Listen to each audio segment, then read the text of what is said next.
Having a little trouble with my process here. All right, welcome, everyone, to another adventure into reality.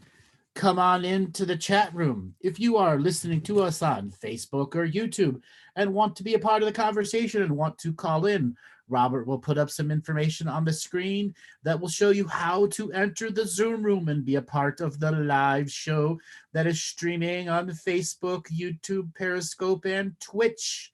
Mwahaha. I've got a bit of a speech to read, one that I have read before, but it is going to apply today. How many of you have heard of the Tree of Liberty? If you are in the chat room, type yes or no if you know what the Tree of Liberty is.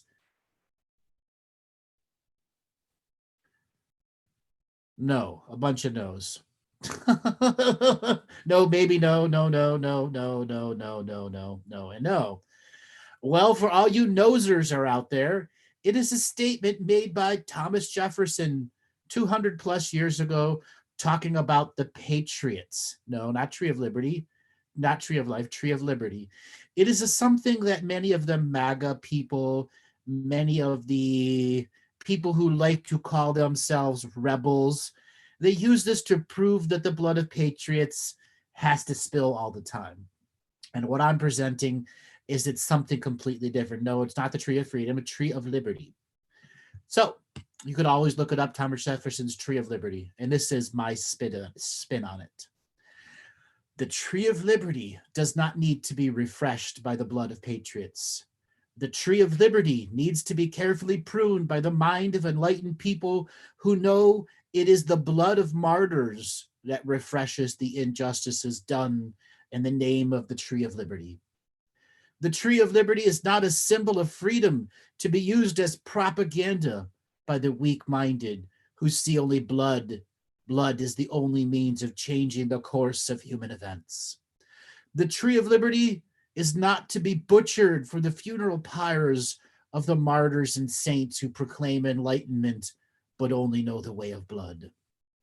The Tree of Liberty is awake and aware and has been used as a slave to oppress the oppressors who claim enlightenment but know only how to sacrifice the blood of others at the altar of intellectual freedom for the educated few who know how to carve the Tree of Liberty and the pursuit of happiness for themselves. The Tree of Liberty lives in the orchard of tyrants no more. The Tree of Liberty is the oracle of the oppressors.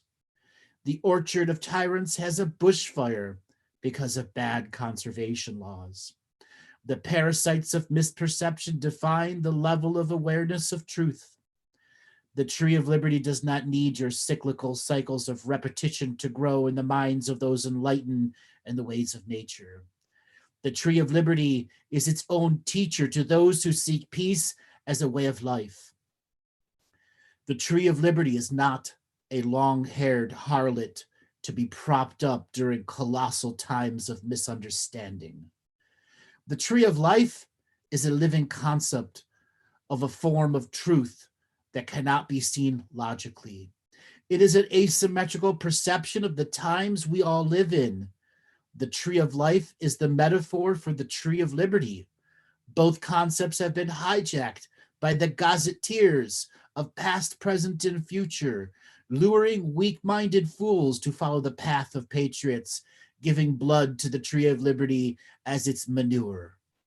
Your blood is not the manure or fertilizer of the tyrant's belief. It is your belief, manure or fertilizer for the power permutations of those in place of power, using history to define you as chattel. The Tree of Liberty has its own asymmetrical concepts, connotations, and perceptions of what sovereignty is, was, or ever will be. The modern gazetteers inform you with certainty their way is the only way, as long as the paper pushers demand their way is the only way. They continue to prove they are ill-informed, ignorant of our forefathers spoke. They are the ill-informed, ignorant our forefathers spoke about during the infancy of our rebellion against the tyranny of the oligarchy, demanding we be their chattel without any opposition to their way is the only way. I say the following to all the self-appointed leaders of the papier-mâché talking heads, performing their perfunctory duties as puppets of the tyrants. Your political theater has come to its last act. We see the strings of the patriots being pulled by your semi-invisible masters holding your purse strings. We see your oppositional editorials as biased presentation, forcing us to believe in your way of change and charge and polarity as the means and methods of maintaining control over your own ignorant ways. You have no power over my perception of the permutation analysis of what sovereignty means to me and solely me. To all those hearts whose hearts burn for freedom, I say unto the following: to stand up against tyranny and the tyranny imposed upon our global species is to understand our past and present. To be a protester in our modern times, we must act with our uniqueness in the moment with morals that allow our freedoms not to be infringed upon or harm come to us by those enforcing the oppression by the invisible autocrats who have masters they must answer to. When your heart yearns to be heard, you must find your voice, the voice within that connects you to your brothers and sisters who you also yearn to have their voice heard. We all share our inner voice of God within our hearts. I say, listen to your heart, be in the state of emanation of your truth.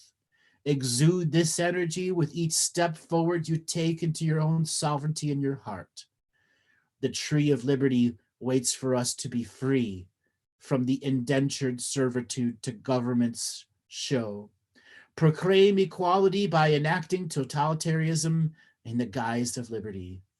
The tree of liberty awaits your choice to see it as a symbol of peace that does not need to be refreshed with the blood of patriots. The tree of liberty doesn't need to live in the orchard of tyrants. Far too many of us want to burn down the orchard of tyrants and plant new trees of liberty on the ashes of the old. Nothing will change if our foundations of change are based in blood and bloody revolt.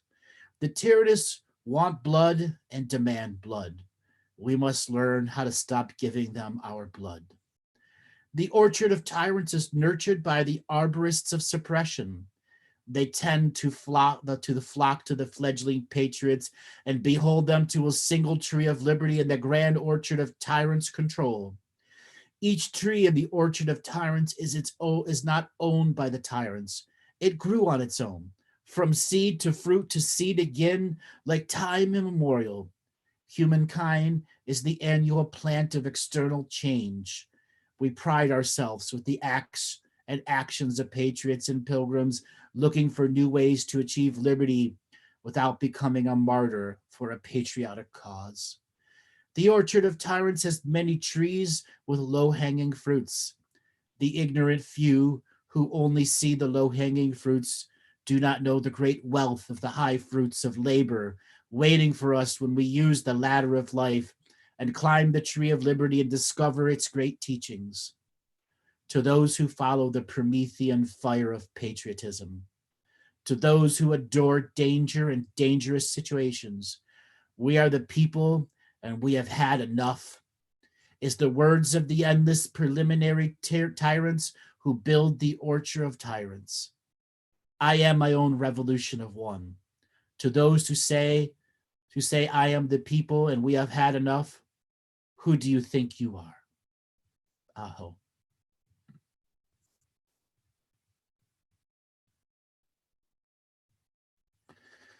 What did you guys think of that?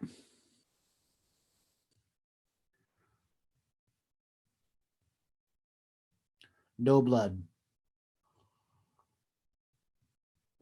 Exactly, symbols of freedom. And there's the power of myth behind the tree of liberty.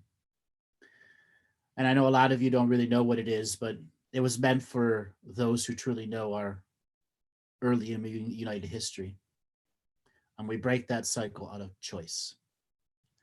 All right, Robert, let's ask people to raise their hand if they want to be a part of the callers. All of those that you raised your hand early, naughty, naughty, naughty. So reach on down to that participant buttons, hit raise hand if you want to be a part of the call, and let's spin up that wheel of callers and see who wants to have a conversation. All righty. That was a great speech, by the way. Christine Schubert, you're on with Andrew. Christine, are you there? Great. Hi, Andrew. This is wonderful. Great. Where are you calling from today? I'm calling from Durango. Durango, Colorado. Welcome to the show. What do you want to talk about? Thank you. Well, that liberty was really inspiring, and it's in alignment with my first question, okay. Which is what to focus on in quarantine, really to maximize liberty. There's a pull between focusing on spiritual growth and the bliss of a higher dimensional reality, and then also focusing on generating more liberty in the 3D world, say like economic liberty or something like that. The answer is you need to learn how to do all of them at once. You are not limited to a set one choice. You just think time is limiting your investment into them. And you can spend 1 hour, 2 hours on one day on that subject, 5 or 6 hours on Tuesday on that subject, 1 and 2 hours on the next subject, and at the end of the week have 40 hours done.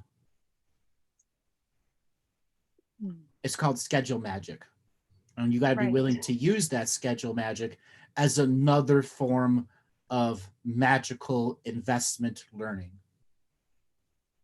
Right. Do you have any suggestions for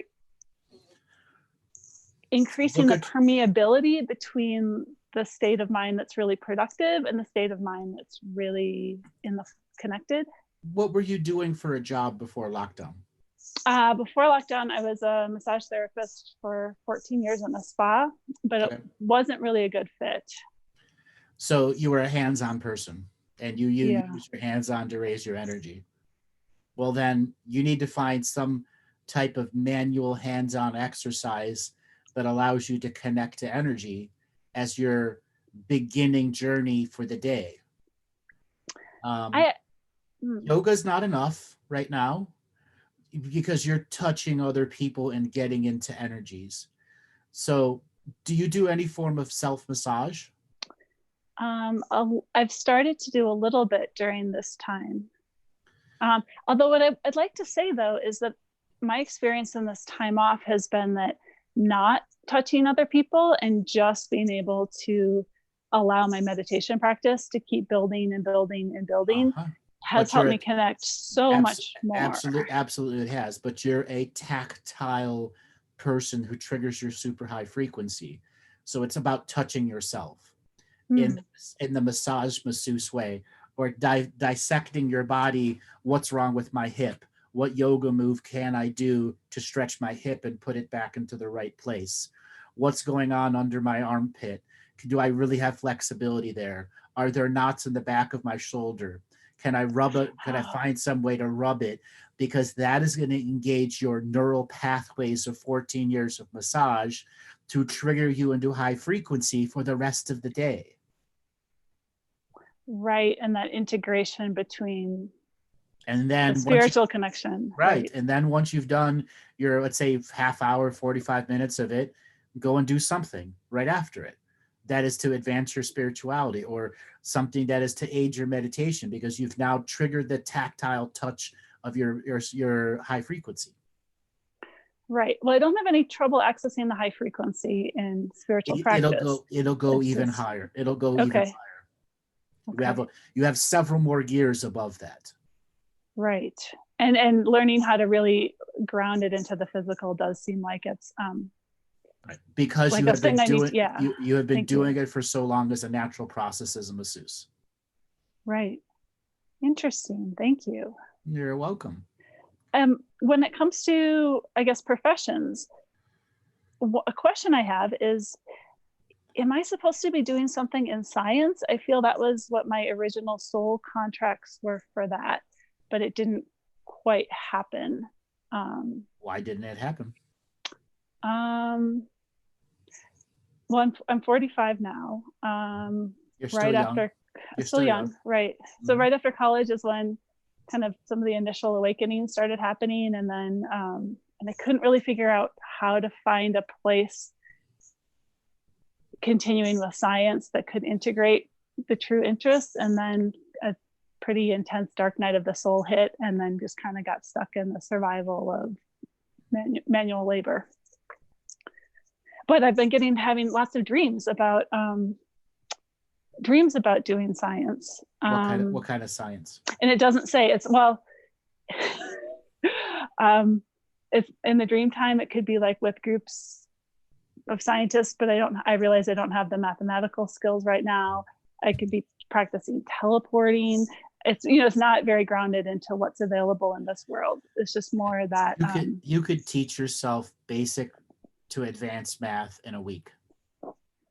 And there are plenty of free online resources if you can find the true enthusiastic effort to get over your fear of math. I actually like math and was good at it 25 years ago in college, but not anymore. Yeah. Not anymore. Right. Not anymore. Exactly. There's going to be a 45-year-old struggle with it. Right. Right. Okay. Is there any particular area of science that you let me scan. You would see free? Let me scan. Hold on.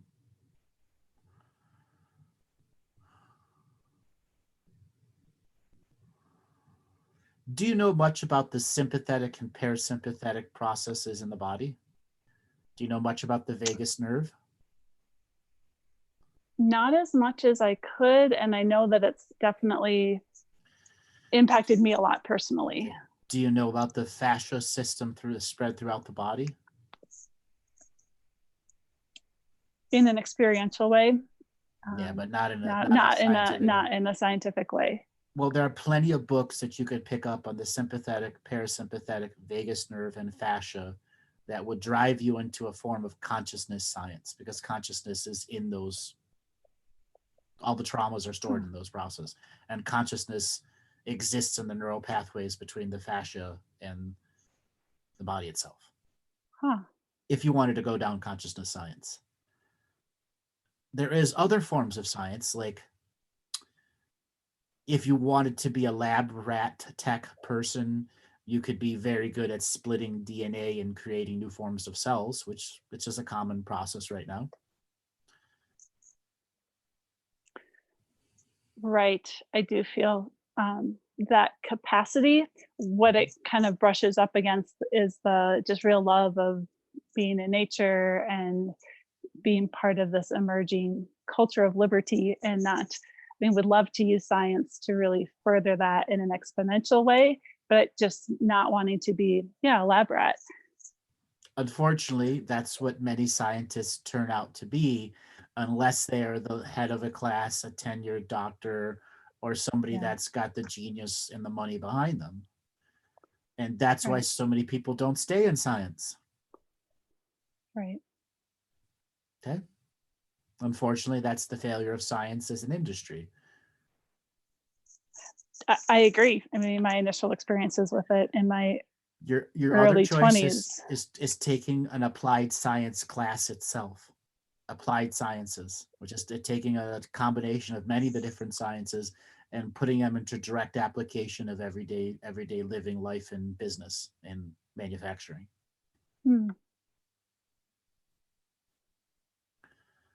You shouldn't really go back to school right now, though. Don't go back to get a PhD. No, not right now. Wait to find out what's really going to happen with the economy. Right. And this is kind of for everyone out there. Don't get yourself locked into an online school just yet.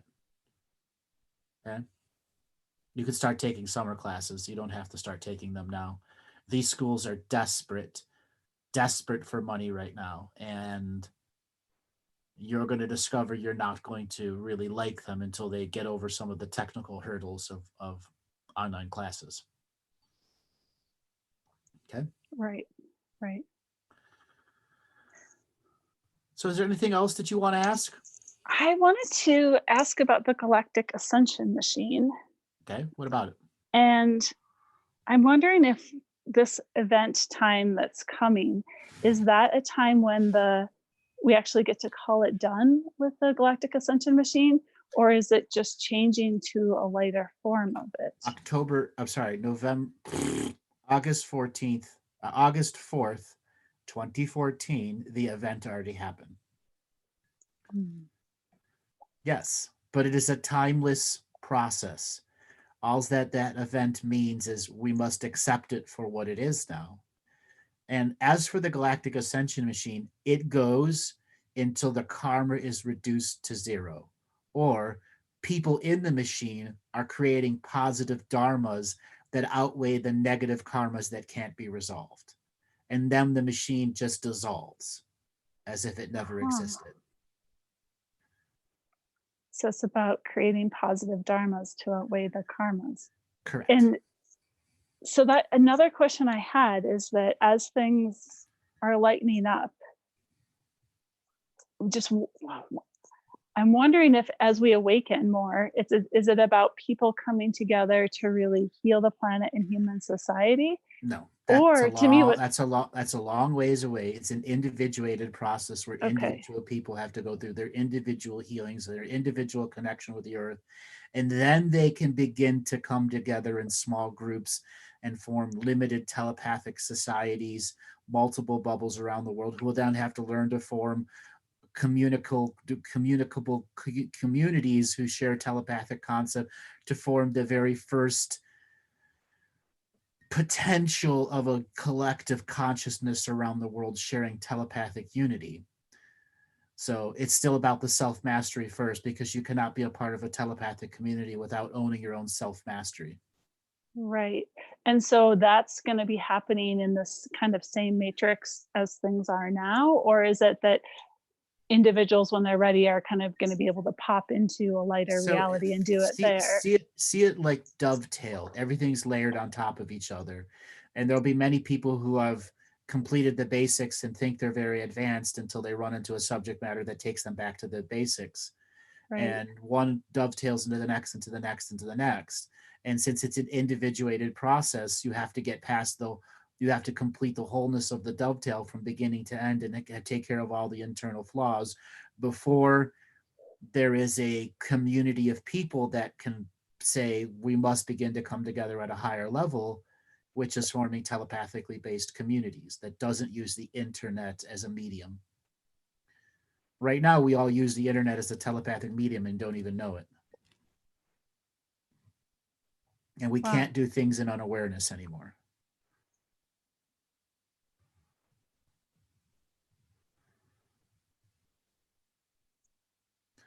So it's and that individuated journey is also about detoxifying from Roman numeral time. And once you fully detoxified from Roman numeral time, you can get a lot of shit done very fast.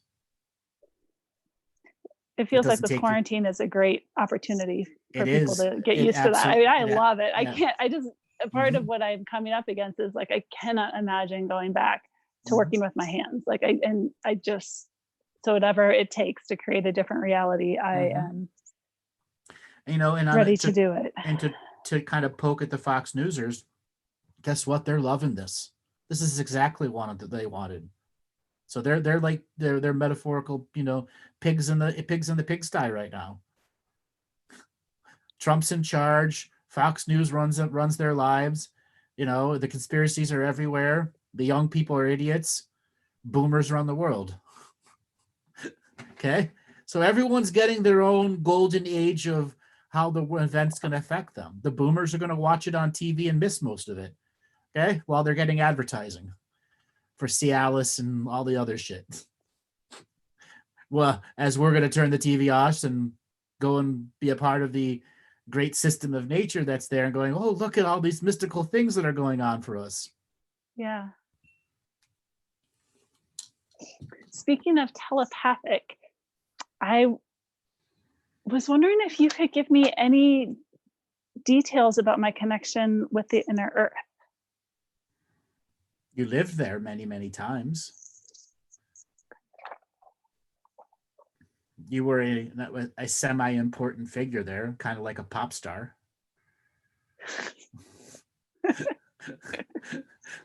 And the inner earth pop star fame got to you. You couldn't go out and have a cup of coffee without multidimensional beings thronging all over you, constantly trying to mate with you and steal your light body, because it's not exactly organized peace down there. It's quite aggressive, very, very royalistic. Huh.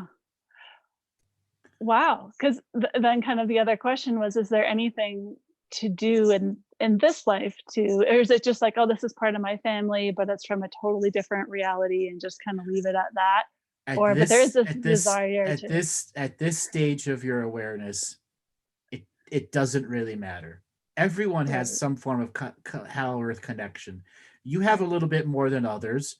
And if you really wanted to use it to your advantage, you have a lot of pop star fans down there. Some of them are obsessive about you, so you have to worry who you connect to.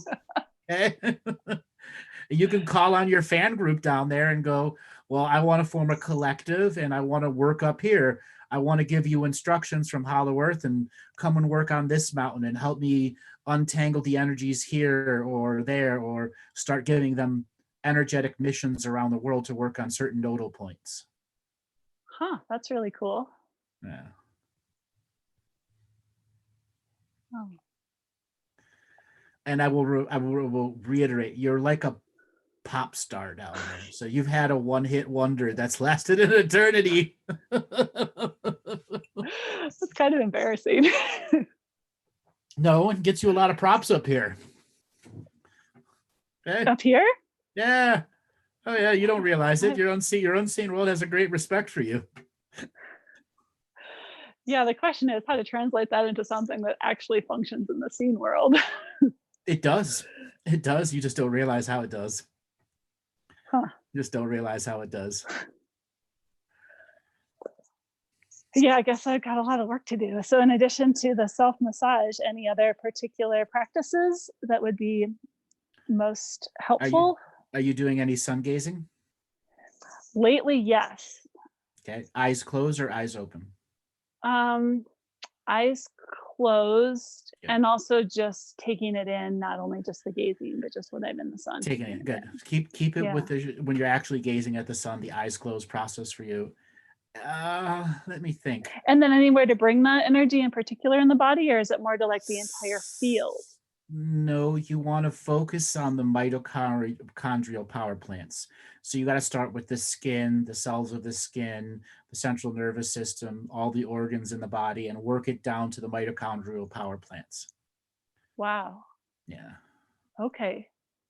Not the DNA, or is it the DNA and the mitochondria, or just the mitochondria? All of it, all of the DNA and the mitochondrial. Wow. Okay. Great. Thank you. In a dream, I saw this picture of a possible, like maybe a next step of energetic awakening, where it was the energy really being able to come out the hands and feet, and then like a torus from the root and the crown, but like all pushed out in a big bubble. Is that something that I could be able to access in sooner, or is it like a really distant attainment? And is there a particular way to cross that threshold? Try to ask the question again in a different way. Okay.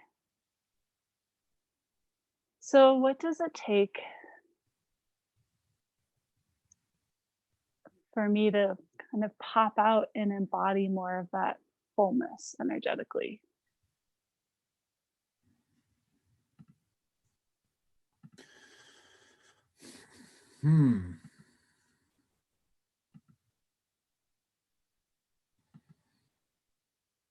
confidence, faith, trust, directed action. And there's not more other than those descriptive words right now, because you're already doing it more than you know.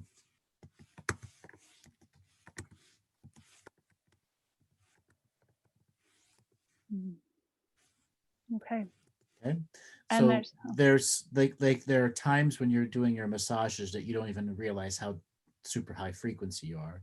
And you've achieved many of those states already on a regular basis. And you just don't recognize some of the super high states that you reached before. And you've got to learn how to do them without massage as the medium of getting you to those high states. Oh.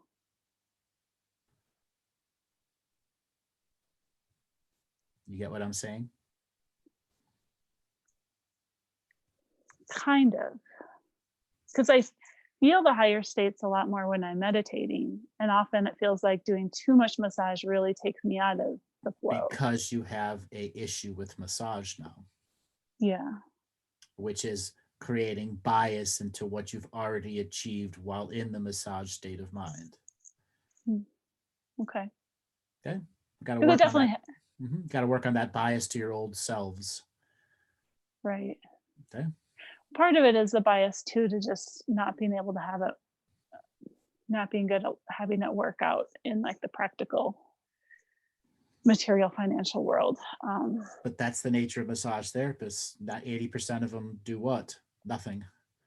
Until they learn they have to hustle their ass off to make money. And I mean hustle. Yeah. And I'm willing to hustle for some things. Like I spent 4 years writing a book and worked my ass off for that, but I just have never been able or willing somehow to hustle for doing massage. So I've just kind of settled for. Because you were biased against hustling from the beginning. Yeah. You went into massage thinking it was going to be great light worker and spirit was going to give you everything and you didn't have to do anything other than open a door. Well, is that true? I feel like when I went into it, it was over just out of desperation. Like I can't figure anything else out that I want to do. I don't really want to do this, but like it's the only thing I can think of. It was the easiest choice during desperation, and you don't realize what's the ego subtly influenced your bias and choices. Right. Mm-hmm. All right, darling, I have to let you go and move on to the next caller. Thank you so much for calling in. Thank you, Andrew. Appreciate it. You're welcome. All right, Robert, let's spin up that wheel of callers and see who is next. Okie dokie. Aline Godlitz, you're on with Andrew. Aline, are you there? Hello. Hello, where are you calling from today? I'm calling from Berlin, but I'm actually Brazilian. We've got an echo in your phone. You got to turn off your computer. But I'm only connected on my computer. That was me, Andrew. Okay, never mind. That wasn't you. So how are you doing today? I'm doing pretty well. I'm pretty happy to have the chance to talk to you. Okay, what did you want to talk about today? So I've been doing a lot of self-work and questioning actually my essence and who I really am. Uh-huh. And I've have the sense that I've been downloading a lot of information, but I cannot really remember a lot of this information. And I was just thinking that maybe you could give me a tip on how to go to this next phase. Or, I mean, my vagus, as you talked about the vagus nerve, I really have my vagus nerve very in an intense state right now. So I really feel the left side of my head pretty much on a wiring state. And I don't know, I'm really just looking forward to some tips and some help. So first thing first, this kind of goes for everyone. If you're downloading information and don't know what it is, it's raw code. And what raw code means is your DNA is going through an upgrade that may take you 4 or 5 years to download and update the code. So you don't need to know what every piece of information coming in and out of you is, because sometimes it's raw numbers. Quantum interaction that it would make no sense to the conscious mind because such an infinite, overwhelming size. Okay. And then the other part here is when it comes to your vagus nerve and you think you're feeling something on the left side of your body, that has nothing to do with the vagus nerve. That's actually your sympathetic side. And that's something inside you is taking information and data and making it very observable, meaning something's going on in your sympathetic side, or the part of you that has access to your empathy-based skills. I call it the radar dishes are heavily tuned to one space. And what you've got to regularly and secretly practice is to turn the radar dishes all inwards towards your heart and not focus on one space around your ear or the right side of your head. Sometimes the sympathetic focuses the radar dishes on certain parts of a body because something is wrong in those points. Like when it focuses on your head and neck, probably because you're not sleeping right, probably because you're flipping a lot when you go over in your sleep, or the vertebrae in the back of your neck or your occiput's out of position. And that should be telling you that you should just be having some kind of body work that releases the back of the neck and the occiput so that you can get into regular relaxed mode.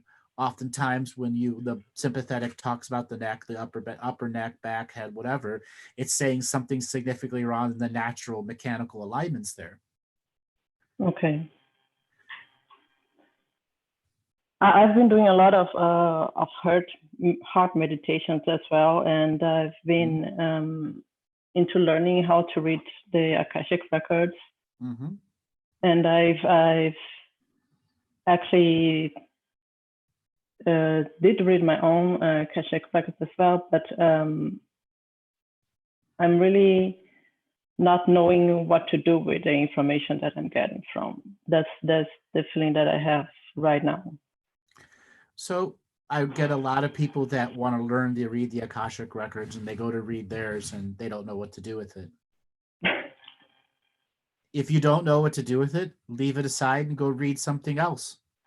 Go do you have any big mountains in your area you like to visit? No, we don't have big mountains here in the area. Yeah, but somewhere around, somewhere within a few hundred kilometers, there's mountains or oceans or something. Just go read something else that's more interesting. See, a lot of times when people are new to the Akashic Records, they keep expecting to be given this story like a movie series where you get introduced to a person and you're, oh, I'm this famous person, I'm this, and this. And the Akashic Records don't work that way. You're only ready for your level of, only equal to your level of awareness about yourself. And a lot of people have to learn to explore the Akashic Records in a different way. That's why I say go explore a mountain range. Use your Akashic Record to read about the mountain range. Be willing to go millions of years in the past. Okay. So it's not about not being ready, it's about not knowing how to use the tool. Exactly. You don't use a hammer when you need a screwdriver, do you? No. No. Okay. You don't use a bulldozer when you need tweezers. Okay. You've got to learn to use the scale and size tool. Go back and learn how to, like I said, maybe pick any of the mountain ranges all throughout Europe. Okay. Pick a name of a mountain and allow yourself to enter the Akashic Record of that mountain. Okay. Okay. And write about what you experience. Again, in the beginning, most of the information you won't know what to do with. But in the years and years that I've been reading the Akashic Record, some things that you don't know what to do with is just raw context. And until you learn how to filter your perceptions so that it makes sense to somebody else, not just you, it's important to learn that filtering skill. Like people ask me to read their Akashic Records and I go back in lifetime and this. It took me a long time to get there. It's not just like snap, I can do it. Yeah, okay? I can imagine. Okay. It took me a long time to tell them what was relevant. Okay. Yes. I didn't need to, here's something that everyone shares in common, that the vast majority of people from the 1300s to the early 1900s, what do we all share in common? We all died of dysentery, shitting ourselves to death. Well, as I was learning to read the Akashic record, why am I seeing people shit themselves to death over and over and over and over and over again? Because we all share that as a common experience. Until I learned to filter that stuff out. Okay. Okay. And that's all that it is you got to learn to filter the stuff that doesn't apply to the conscious mind who's saying, I'm reading this to learn and not out of curiosity.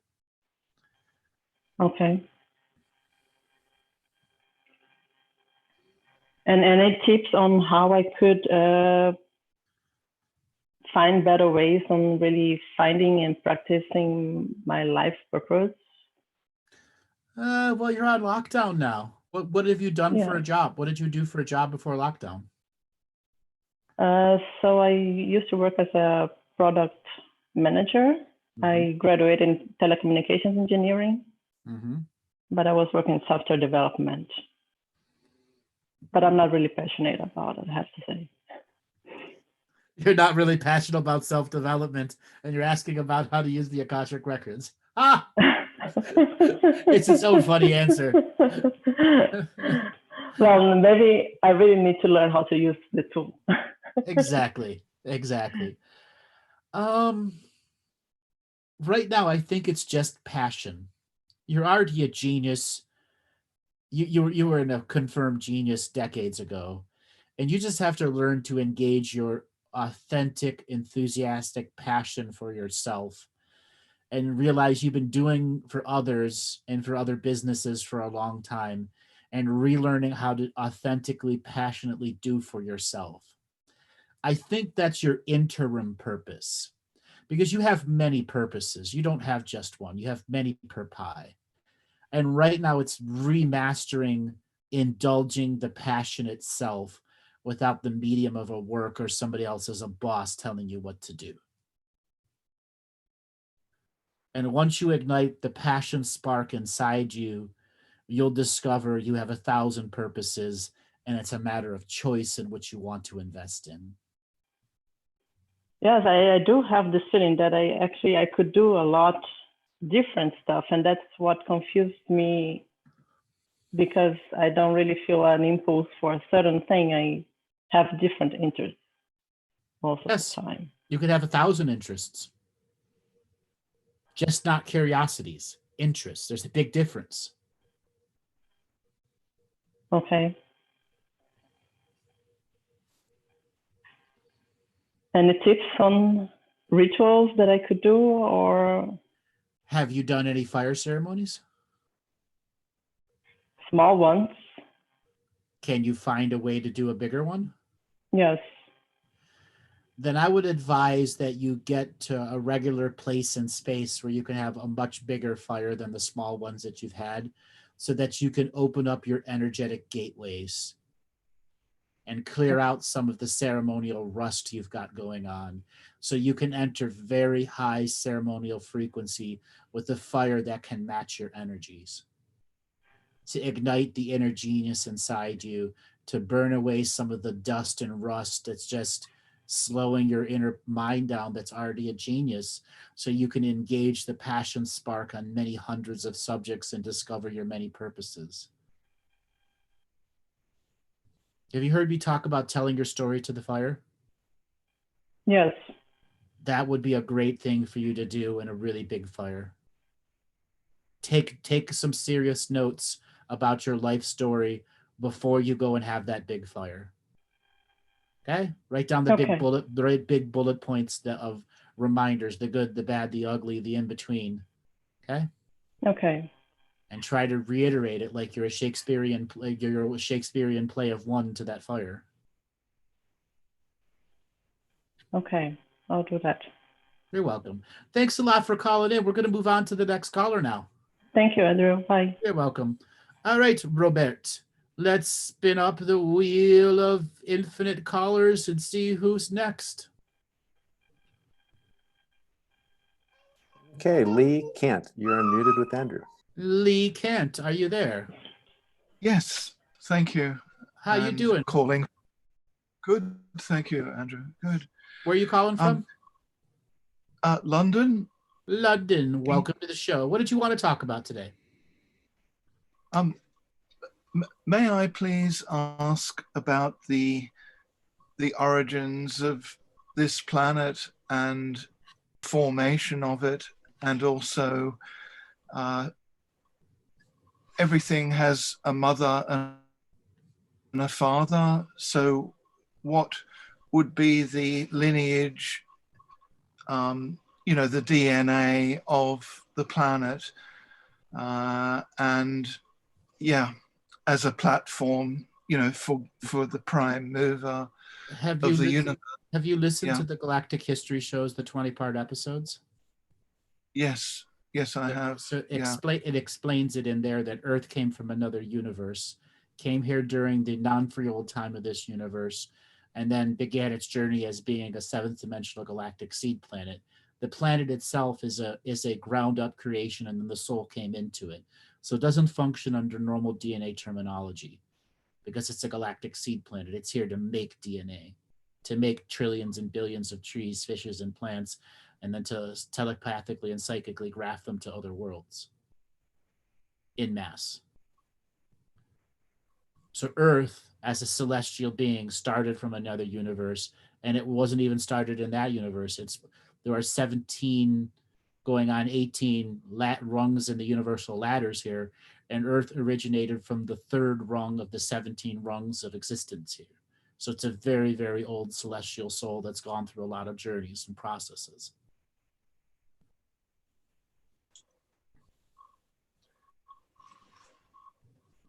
And would there be competition and wars between the different universes? And not universes, celestial beings and societies, absolutely. Like Saturn has a lot of issues. Like it tried to make Earth a part of its energetic harem, and she said no. And then Mars came to rescue Earth, and then there was a big battle between Mars and Saturn, their children, who are battling over the control of the meaningless control of infinite space. While the celestial beings are to remind everyone there's infinite space here. You don't need to battle over infinite space. But that has been the journey for so many celestial beings and societies who are trying to understand the many layers of consciousness around the universe.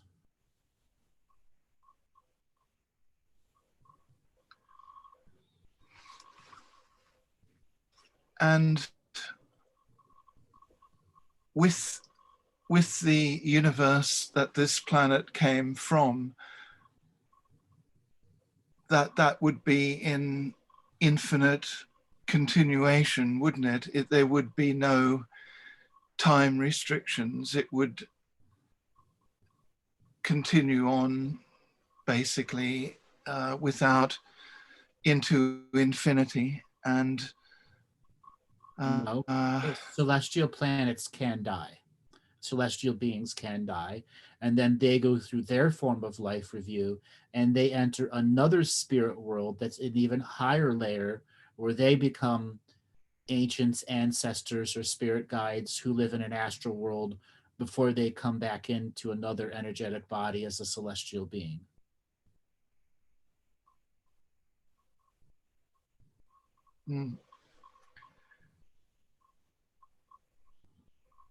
Okay, a different, taking it from a different angle.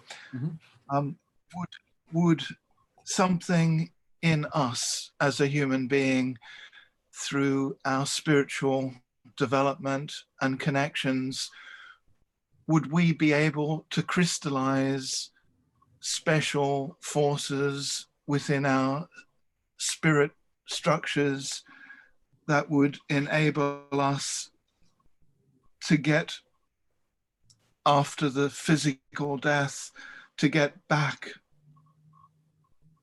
to the prime origin of everything, the prime core focus. As soon as you pass on and have your life review, you have access to the prime creator.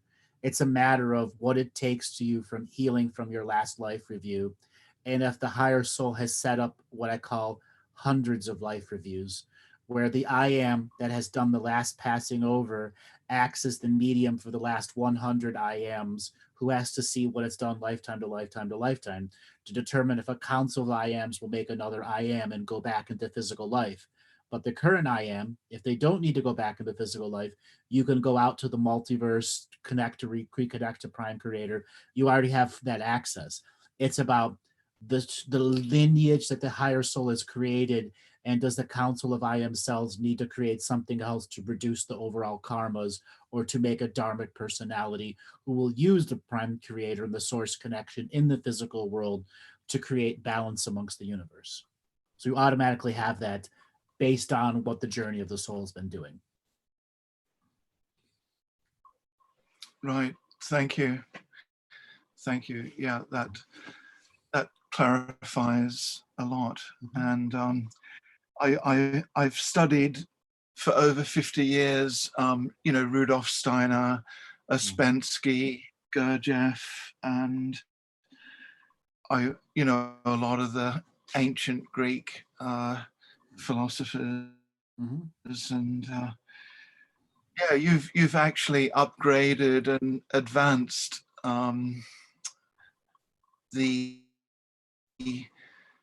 the understanding, and I appreciate the work that you're doing. It's very valuable, and I've listened several times to you and Lance White, and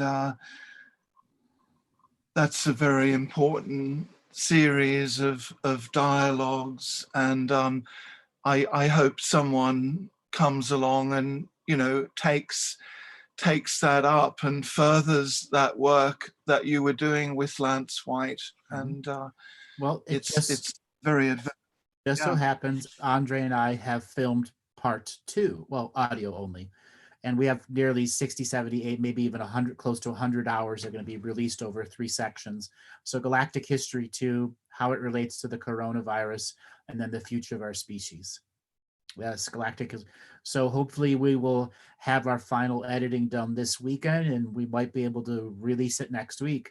Hundreds, sorry, I don't want to overestimate, because when we do the final edit, but close to 100 hours of footage, of audio footage, very high level conversations between me and Andre. They're going to take the fundamentals and foundations from Galactic History 1 and expand it to us. Yeah, and a lot of it's going to be in a raw format. It's 3.5 years of conversations that was just so high frequency, high level communications. It's just not something you can give out to the audience.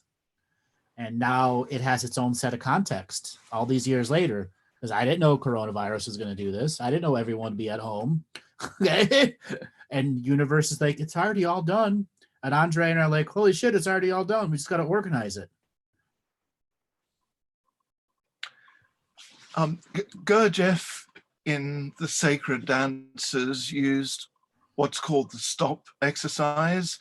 So he would get people to connect with the highest possible spirits and elementals and angels that exist on the planet, and then he would state the word stop, and people would have to freeze totally, but continue breathing, of course, and the heart beating, but completely freeze even in their thought patterns and emotions. And that's what's happened to the whole human race globally now. Yep. Where everyone is looking into the mirror, the soul space of their own existence through this stop exercise, which is totally involuntary enforcement upon the entire human race, 7 billion people. So this is a very rare opportunity where the human race can actually begin to evolute, if they so choose to exert themselves in that direction. And I think there is so much wrong in the world. You know, the judges in the High Court here in London are so corrupt, and they trade in what's called protection frauds. even with ministers in the government, there's, you know, trading going on, and the Freemason, the secret cult societies that control the money systems and banking, and the world has become so corrupt. I've never witnessed it so much in, you know, 65 years of existence. People have become so dishonest, and they don't care. They commit crimes right in front of your face, blatantly, because they know they can get away with it. That's right. And there is no enforcement system to stop people now. And that goes right up to the very top structures of society, people who are lords and barons and, you know, got OBEs, and it's disgusting. The human has degenerated several steps down. You know, there is no real morality and quality existing in people. And I think something powerful in the Akashic Records, or from perhaps sourced from somewhere else, it's imposing a stop upon everybody, because it recognizes the wrong frequency vibrations are coming out of the human race. You know, we're not supposed to be doing what we've been doing. You know, it's the wrong frequency. It's poisonous, it's toxic, and it's, the human race is creating its own extinction. It's killing plant life, birds, animals, everything. It's shocking what's happening. It's so shocking that we've had to have a massive stop moment in which all the forces and powers that be have had a, oh no, now what? And they're trying to desperately get their apparatus and infrastructure to get people to move again, and it's not working. So we have some strange, unusual, and interesting times ahead of us as the apparatus of domination and control tries to fix what it broke through its own massive form of corruption. That's very well. And during that time, a whole lot of people are going to awaken to what you just talked about, the level of corruption. And it's self-created, isn't it? The whole system. That's why an implosion. I call it an idiocracy running a kleptocracy. Right. Okay. Or also the self-licking ice cream cone. It's the level of mass consciousness that is being awoken, and the problem is a lot of people won't. It's so shocking when they wake up. I think some people will commit suicide because it'll be such a strong disbelief for them. Before people commit suicide, they're going to get really angry at it. Really angry. And they'll kill other people before they kill themselves. Unfortunately. There's all this people people are going to suddenly kill themselves. Guess what? The worst of disclosure has been out for more than a decade. The lizards, the Satanists, the child trafficking rings, the UFOs, the banksters, it's all been out in public for more than a decade. Everyone already knows it's out there, except for those who have the blinders of patriotism on. Okay? So there will not be lots of mass suicides. I believe that. There will be many who enter a state of depression and will only be able to use anger and vengeance and vigilantism. And that's what we as moral humans have to help put the fire out in other people's hearts of vengeance and vigilantism. because we will become just like them if we allow vengeance and vigilantism in mass. Yeah. Yeah, there needs to be tribunals. There needs to be truth tribunals. People do need to go to jail for it. Okay, I agree with all that.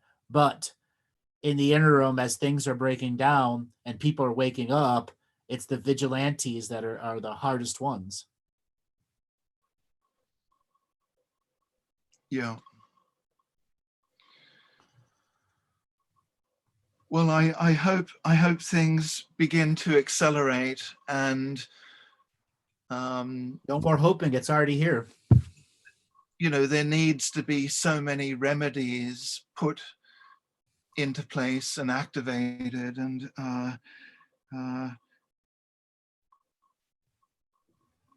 yeah.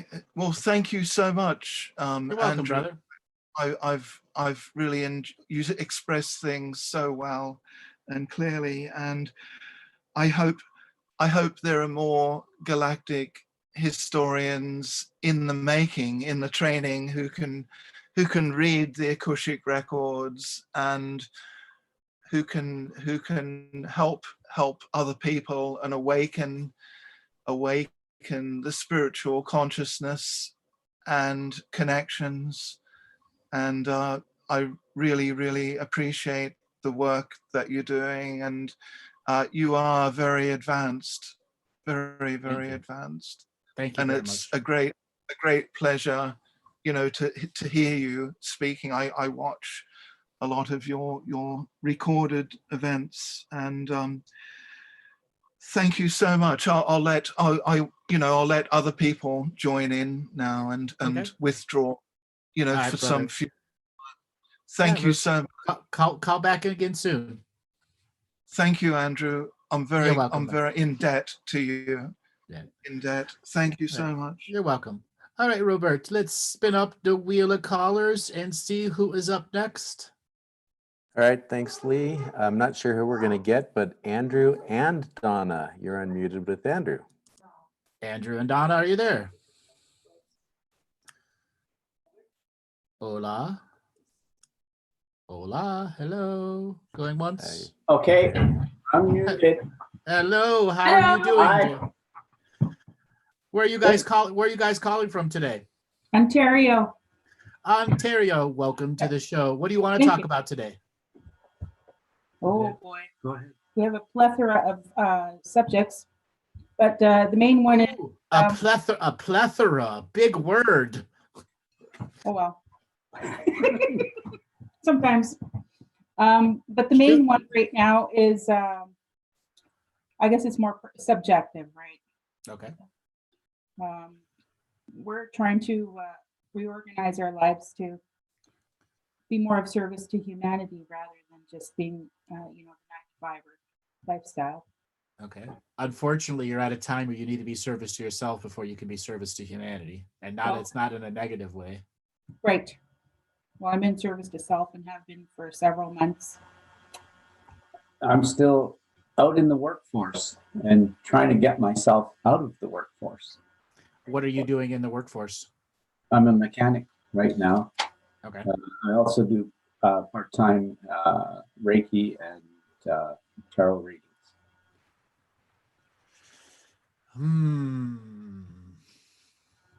Interesting alchemical union you guys got going there. How so? Yeah. Do you guys do any rituals or ceremonies? Any outdoor fires? Yes. Yeah. When's the last time you did one? We actually did one in the house a week ago. Because we have a fire ban.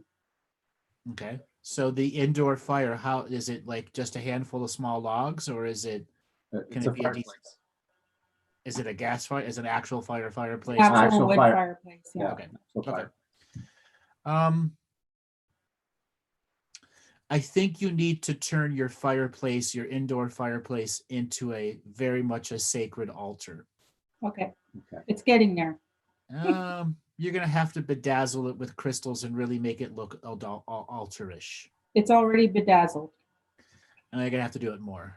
Okay. Yeah. and you're gonna have to see it as like the old school Hearthstone. All And I right. would highly advise you to get some of those or make some of those scenarios where you can cook off of your fire too. Awesome. Okay. Like how they did the Dutch ovens, you Yeah, pull the we could do coals that. out. And if you could figure out some way to extend the lip of the thing so you could have it's more of a utilitarian environment. It's not necessarily making it a bigger, it's the giving yourself the lip area so that you can begin cooking on it. All right. Cooking is vital for Hearthstone magic. Okay. And because you can just get a pot of water boiling and adding steam to the house, and that pot of water could have a few hours of prayers that the two of you put into it a week ago. And when you go to simmer it over the fire, it starts to permeate into the environment. And you guys have to see yourself as alchemists in preparation so that you can start investing into a pile of wood, bottles of water, rubbing alcohol. You can learn to distill your own alcohol so that you can make super hot, rapid fires. Like if you learn to distill just correctly and you have some pretty dry wood, you can pour the alcohol over the wood in one little match strike and you have boo, and you have a super hot fire that can alchemize some very negative energies or inspire you at a whole new level. Okay. Okay. Okay. Well, we're in an interesting spot as well in town. We're like right in the middle of drug central in the city we're living in. And Then it we would be feel like this we is feel like why we're transmuting the area. right. This is why I'm picking up on this stuff. Yeah. This is why I'm picking up on it. Yeah. Okay. So Yeah. something else, if you guys learn to brew your own alcohol or beer, you can Yeah. pour, instead of drinking it, you can pour that around the land and help take care of some of that very negative drug energy. Okay. Okay. Because you can put hours of prayer into the brewing process of the hard alcohol or the beer. That's the intentions of moving that energy and getting the stagnation out of the environment. Good. You can also bring protective energies. Remember, alcohol is spirits. Right. And you have to imprint into the spirit of spirits. That's what I was going to say. Do you do it during the brewing process or after it's brewed? During the brewing process and after. And think of a bottle of hard alcohol like a battery that's just waiting for you to put micro or macro volts into it, and it can hold lots and lots of voltage. It's bringing back some memories of interesting alchemy. Okay. That sounds really awesome. Those are practical things we could start right away. Right. So something else, do you use essential oils? Yes. So you can use you can find yourself an actual still and distill your own essential oils too. The same still that if you were to buy or make a copper still, because you have a mechanics background, you could easily make a distillery system for less than $30 on your home stove. Cool. Okay. Just go to YouTube and type in, home distillery, and you'll be like, holy crap, it's that easy. That's for everyone out there. Or you can buy an actual micro copper distillery and distill your own essential essences too. Sweet. Okay. That sounds like a lot of fun. Yeah, just go out to your local park and pick anything with a flower. Yeah, there's a lot here. Okay. Pick anything with a flower and start making essential essences out of it. And you got to kind of see your guys as creating an apothecary's cabinet. Okay. Okay. We live close to Manitoulin Island, and apparently that's where all of the native healers congregated to pick medicine. So Yep. It'll also be a good idea for you guys to start a small little seed bank, even if it's just you buying seeds in packages. But know that the bank of seeds is spirits itself too, and you could pray over those spirits. Pray over those seeds, and then when you have people in rough scenarios, you can give them seeds as gifts to help them move negative energy. Awesome. That's something else in the apothecary's cabinet, to have seeds that have lots of powerful prayer energy in it. Okay. So that would be food seeds you're referring to? Anything. Plants. Okay. Not just food seeds, flower seeds, anything that's seeds. Okay. Yeah. Perfect. Awesome. You're welcome. We really enjoy your show. Yes, Oh, thank you. I've also had I've had this gift of being able to read auras And I was wondering also if there's any potential for it to. Absolutely. Absolutely there is. So. But there's one thing about understanding or reading auras. It's kind of like learning to read sign language. It is. Okay.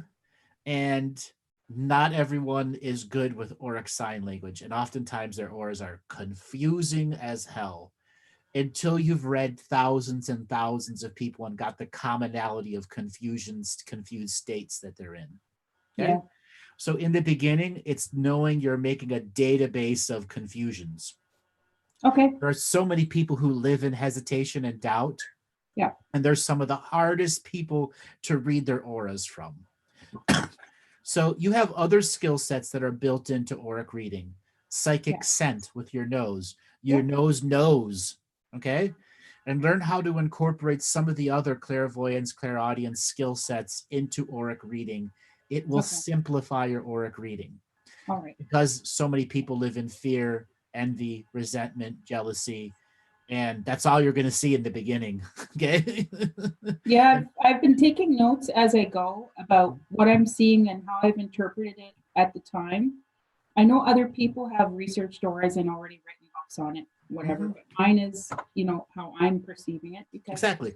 it's coming through my filters instead of theirs, right? So. But you will be able to turn it into a very useful skill set that can become a business. It's just practice for you right now. Yep. It's already built into you. It's already built into you. Yeah. Okay. Thank you.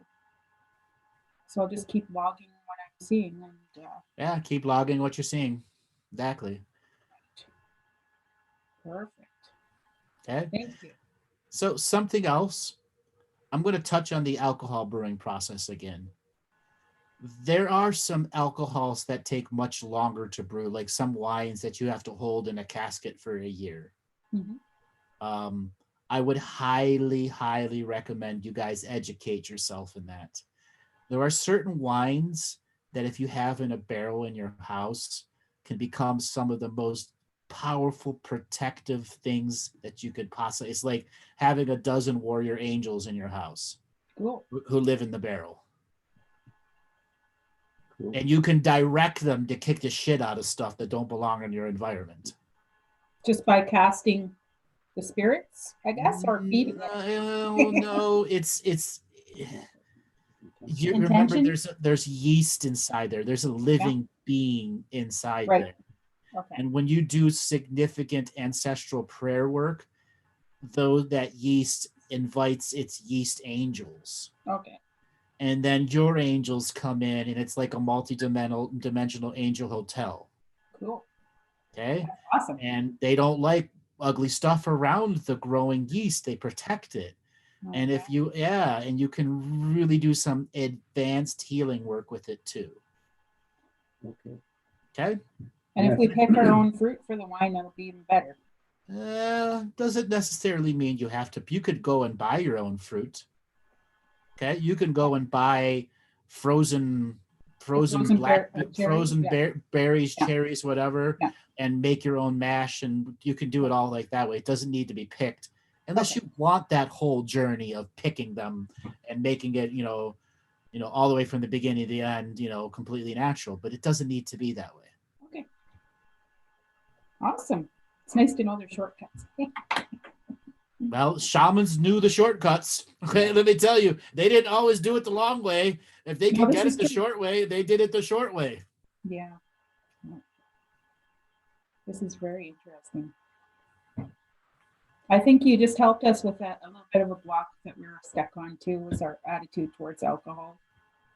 What is the realness of your attitude towards alcohol? Well, people that abuse alcohol seem to have lots of attachments. Yes, they do. But what about the people who don't abuse alcohol and just have it for a drink or two? Yeah. So I think it can be a double-edged sword, right? Health imbibing, or it could be it could be a triple-edged sword. Or a triple-edged sword. Yeah. Triple-edged sword. Your side, their side, and the truth. Yes. Yeah. So for me, when I was younger, if I had alcohol, I used to have lots of experiences where I would see entities and spirits and some stuff that was not so good to see that actually shut me down for a long time. Put a lot of fear into me. So but now you can use it a medium where you're not drinking it and you're allowing it to be occupying parts of places of your house, other than taste testing it here or there, or making one bottle that you and your wife share as protective energies, and you can have a shot glass every couple of weeks. Yeah. And it's, again, the purpose and the intention that you put into each and every bottle, gallon, or jug that you make. That's what I was trying to explain to him, because monks make alcohol. Oh, Can't yeah. be all bad, you know? Exactly. Yeah, this Awesome. is cool. I think a lot of people probably just picked up a whole bunch of information there. Yeah. So again, other than the little limited taste testing, I mean, I could also even tell you, you know, for Andrew there, you could make it's all about getting the right kind of bottle, and you could put it under your pillow and make it a dream wine. Okay. In the ancient days, they made certain types of brews that when they were in the yeast growing stage in the barrel or bottle, they would make pillows out of them and have the animals sleep with them or humans sleep with them. And it would be a super, super mystical experience. This is from the Greek god Bacchus, who was the god of wine. Okay. And because now there's modern alcohol science, you could put everything into the bottle and it's done and waiting. Okay.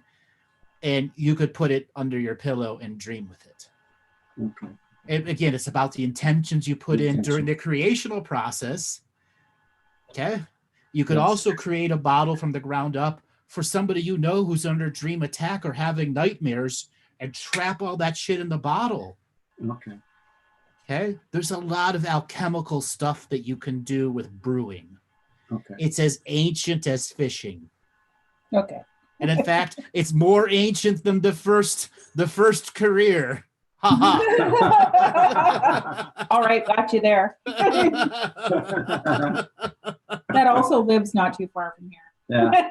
Yeah. All right. It's good to have a plan to get us through this coronavirus slump. Mm-hmm. Because you could make a small business out of selling protective alcohols. Let me tell you that. Okay. That would be very original for that. It would be, yes. Yeah. Getting back to the truth of what alcohol is. Yes. Yeah. Okay. Yeah. You could also learn how to brew very low alcohol percentage by volume drinks. Okay. That are what I call vitality drinks. Yeah. You can brew a 2% beer or 1.5% hard, semi-hard fruit alcohol. 1.5% is nothing. Okay. Yeah. But it has all the prayer work behind it. Right. And that's why I call it a vitality drink. I really like that. Okay. Because you can brew that 5 gallons, 10 gallons, 20 gallons at a time. Okay. Yes. Right. Shamanic vitality drink. Yes.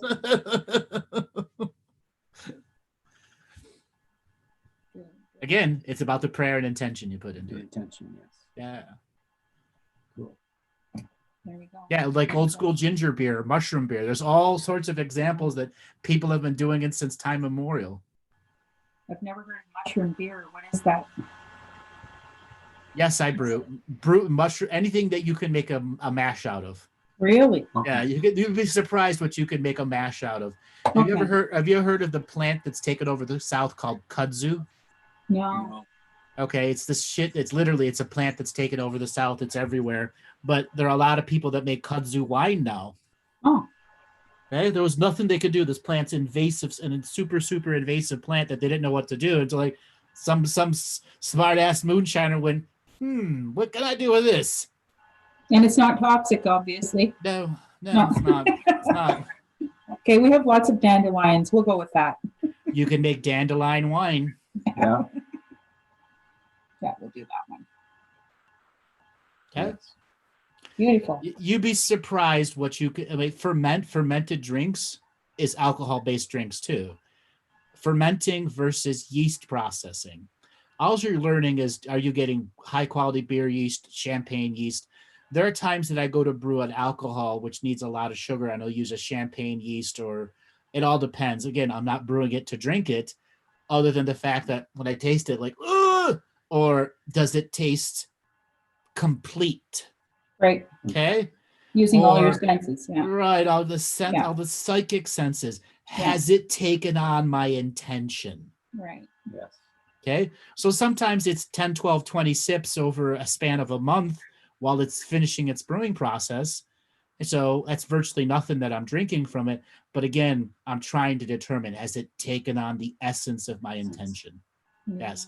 Will it trigger my higher spirit going, ha, it has created alchemical reaction on the tongue?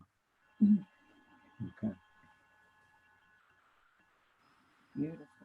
Right. All right. Let me guess. Next week, you guys are going to call in and you're going to have a full kitchen still going. If we do, the camera will be aimed at it. All right, it's on. Please do. All right. Anybody thanks. else? And anybody else that makes a full-on kitchen still, I'll have you guys have to put your video on too. Okay. Cool. And we'll Awesome. keep the fire extinguishers nearby. It's actually very safe. It's actually Okay. once you realize how safe it actually is, you'll be like, huh? Why doesn't everyone do this? Yeah. It's because of the alcohol laws. Yes. But don't worry about it. You're allowed to home brew. Okay. Okay. Awesome. Nothing they can do to stop you from home brewing. All right, guys. Thanks a lot for calling in. Thank you. All Thanks right, for all your thank good you. stuff. You're welcome. So, Robert, let's bring on Monty Dean if he's got his hand raised. I took a lot of notes, but it's also recorded. Awesome. Yes. Robert, are you there? I'm here. There you go, Monty. Certainly. Hello. Hello, Monty. How are you doing today?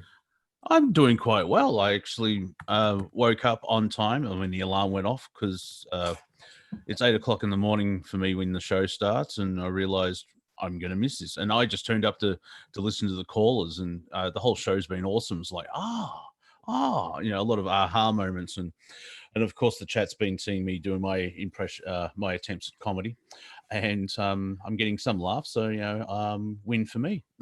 How are you, sir? I am doing good today. I have a little bit of sad news. My 19-year-old cat, Mr. Kitty, went to the happy hunting ground today. He's not been doing good, but it was time, and it was sad to lose him. I miss my little buddy, but I couldn't let the pain go on anymore. And Yeah. you know, still had to do the show today, but ultimately, you know, that cat he came to this house as a beast and left as a prince. Yeah, if I may go a little bit comedic, with respect, I think once he transitioned, the whole Alzheimer's thing would have gone, and he would have tripped out with the whole. Oh, of course, that's why I was being weird. Pretty much. Yeah, Yeah, pretty much. Yeah, like you might want to refer the story. Like, you know, he would come to my room and meow at me, and I'd be like, "Yeah, he's senile," and you're like, "A cat with senility." yeah. I remember we've talked about this before, and whenever I do an old person's voice, they turn Jewish. So I just, even when you were saying that, it's like, what the hell am I doing here? The door's open. I don't know what to do. But that's just my problem, and I'll work through it. Yeah. Interesting enough with my cat, she started to sleep next to me in my bed, and she's a cat that likes to hide and burrow. And so instead of sleeping on the between the blankets and stuff, or on top of the blankets, now I've realized that I just cover her, and she's completely like in a womb type thing, and she just sits in the same spot. So it's only taken 7 years, but I think I've found a way of sleeping next to her.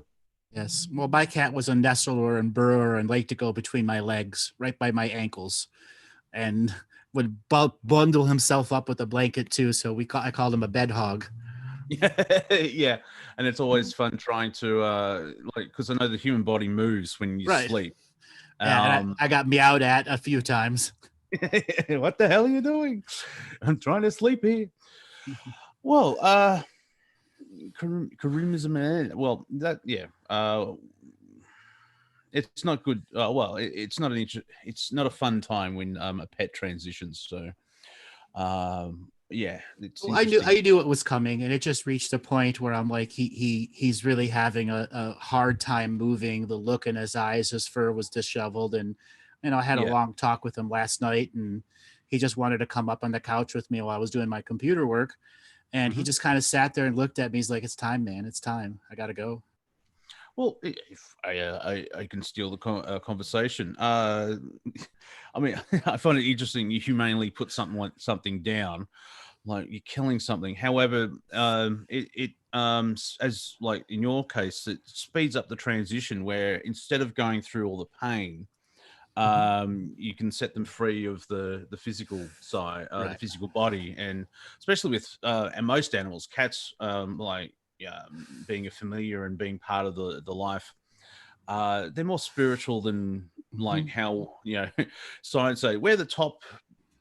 Humans are the top of the food chain or whatever it is, and it's like, yeah, but my cat sleeps 8 hours a day and most likely is playing in the astral, and so it's is there any karmic resolution or debt from putting a pet down when it's time? There always is. There always is. And for me, it was recognizing all of the great memories I had with this cat. 19 years, That's of a friend of the family, and he lived at the crazy times in this house where there was a giant blue and gold macaw and 2 dogs, and the macaw ran the house. Okay. Yeah. the 2 dogs and the cat would like actually stand at attention for the bird, and the bird would whistle out of the middle of the night, Ginger, Cookie, which is the name of my dog. And whenever Ginger heard the word Cookie, she came running out of dead sleep. And it was so funny to see the bird literally run all 3 animals like a general. Yeah, I just had that image. It was like, I may not have hands, but you're coming just to stand to, sir. Exactly. I'm going to come down and inspect you. Yeah, I'll claw you. Don't make me come down there. Exactly.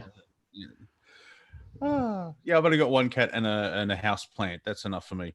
Because I used to say I won't have children until I could look after a pet. I won't have a pet till I look after a pot plant. I wouldn't have a pot plant till I can look after a plastic pot plant. I'm up to the cat now. So there you go. And I'm in this moment of now, I'm stopping as well because as I've been describing it with the coronavirus, doesn't matter how it started, the intention, which you've mentioned, is it's here to force evolution and shake everything up because spiritually, it came out of left field or even right field at the same time, and everyone's gone, what the hell's going on? And so it's like getting the 4D chessboard and flicking everything and all the pieces up in the air. Maybe it's just me, but I think a lot of people, it's sort of a simple lesson of staying in the now. Yeah, because a lot of people need to learn that simple lesson of the now that they're not at work 40 plus hours a week. Okay. Yeah. What does being in the now mean for you in this moment of now? For everyone that's listening in right now and is in the chat room, what does being in the moment of now mean to you? Well, since I'm the only one talking, I'll answer. Go ahead. It's a form of, and you'll probably be able to translate it because the English language sucks. It's a form of relaxation, joy, and an element of not caring. Now, I know that's not the right way of saying it, but I'm sure you understand what I mean, where it's the doubt or worry and all that type of thing. It's like, well, I'm here. I exist. I am. There you go. I'll shorten. I'll get to the end of the conversation. I am. It's an element of that. Yeah, exactly. I am that moment now. I remember, I think it was last week on my roundtable, having an interesting conversation, but I basically said that, well, you're God too. Now, there have been agreements, because I have to clarify that, because if I tell people they're God, a fractal of the prime creator, they get upset because it's like, I'm spoiling and everything. So I've got an amendment where it's like, now agreements were made, and that's why we're in this moment of now and our physicality and everything else like that. Because we agreed to be in this moment of now. Yeah. Now, I have questions, but I question the language that's being put forward because I know the English language is unique. If I can be polite, everything that's happening now is in divine order, and we're all in the right places. And obviously, there's an element of free will and choices, but the globally, like the consciousness of humanity, we are in the right place now, or is that a spoiler? No, we are in the right place now. As long as you don't have shame, blame, or guilt in this moment of now about being in the now. That's what drives a lot of people out of being in the now. Also, Andrew and I are putting together a watch, and all it says is now. So you'll have hours of funs with all your neighbors and friends. What time is it now? Now. Yeah. There's no working parts. It's just me writing on with a texter on a coin now, and then you strap it to your wrist. So yeah, take that, Roman numeral time.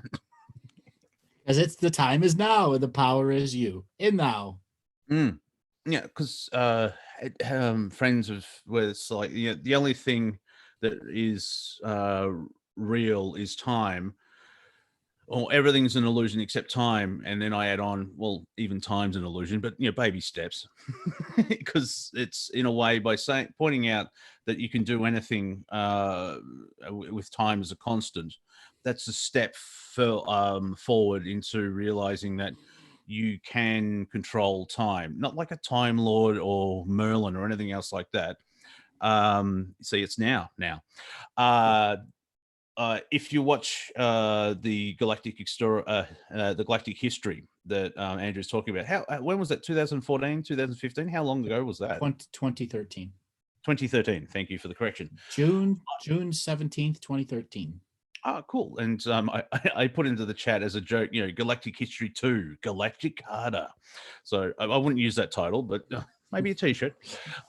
But in the episodes, and please elaborate, is that they're 25 minutes on average, but it felt like 45 minutes, and it was it's joyful, not draining. Where it's like, oh, this is taking forever. It wasn't that aspect. It was just like you could feel that you look at the clock and said, well, it's only been 25 minutes, but it felt like 45 minutes. Some people, it was like hours and hours for one 22-minute episode. I've explained that. Oh, go ahead. That's because of the amount of data that's inside there that has layer upon layer upon layer that your brain has to unpack and uncode. Yes. Now, when you release Galactic 2, do you need to see the first videos? Or No. Yeah, okay. But it helps. Because these are conversations recorded from 2016 to just a week or so ago. Okay. So it's a lot of them were such high frequency conversations over the years that not everything can be put out. I mean, we're putting out all sorts of other pieces of information. These were those high frequency conversations that suddenly we realized a week ago, not only do we have Galactic History 2, it's already all been done. It's all these old recordings that we have done that we didn't know what to do with. Yeah. Okay. And that's the way, right? There's the divine order of everything's already done. Yeah.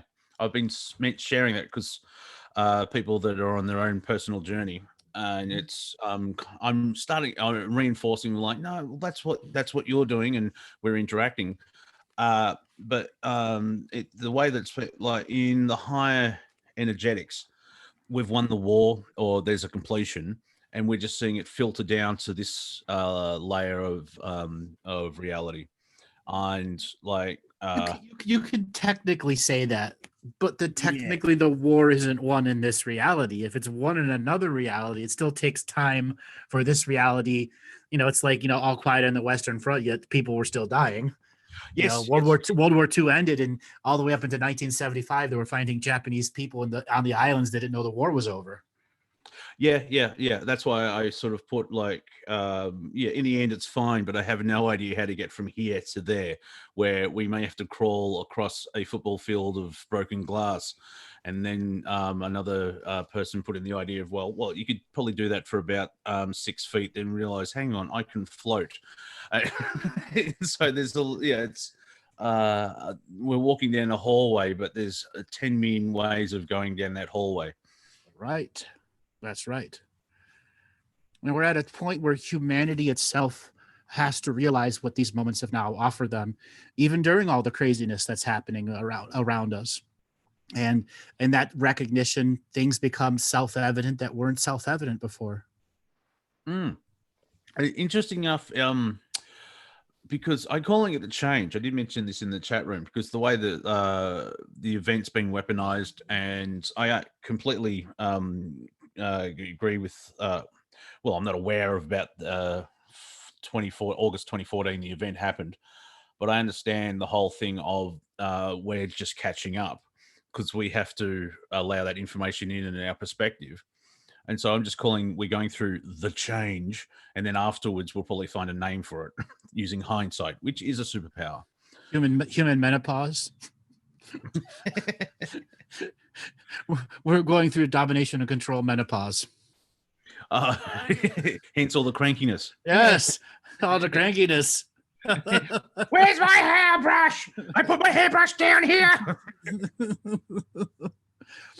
Exactly. Yes, I'll just very quickly a sidestep into comedy. Did you see that the Queen did a special message for the coronavirus? Yes, it was so funny to watch it because it was so out of time and out of place. Oh, I haven't watched it. I've seen the aftermath because she wore green screen as a thing, and I shared on my Twitter like 5 or 6 different versions of people changing it. The Starfleet uniform looked quite fetching on the Queen. Yep. And then so it actually had the band Queen on the Queen. That was quite good as well. So going back to well, if you want to talk about the powers that were, they're freaking out at the moment. Let's refine freaking out. They're not freaking out. They're like Okay. a big bank in 2008. They know they're going to get bailed out.